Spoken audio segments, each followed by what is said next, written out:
anaacha wengine ndo wanaenda. Sasa hii anasema eti mastori mingi. Tukiona kina nini Nyoro. Huyo pia siku ya kupiga kura finance bill amepotea. Hao ndio Mount Kenya wanatupiga akili. Hao watu wanatubeba ufala. Wewe ukitoka 2027 eti unatoka kwa andamana, utakutana na risasi, mawe na tear gas. Jaribu kutoka nje 2027. Ni Ruto tutam. Kama utaki hiyo, yaani ukana watu wa Mount Kenya. Sisi tunaambia Gachagua tafadhali. Wewe jifiche. Hiyo ndio tabia yako. Hiyo mguu ya Raila Amolo Odinga huwezi ingia kwa hiyo mguu. Raila Amolo Odinga alikuwa mwanaume. Yeye akisema yeye ana lead. Wewe unasema unajificha kwa nyumba. Mara umetoroka umeenda ng'ambo. Wewe ujiwezi.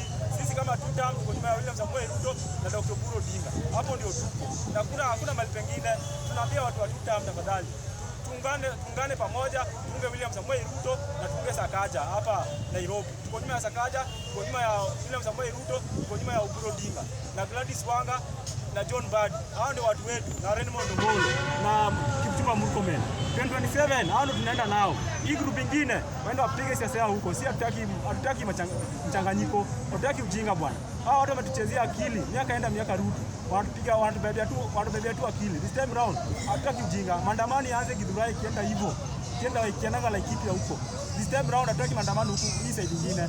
Sisi tumechoka na maandamano, tumechoka kuuliwa every 5 years.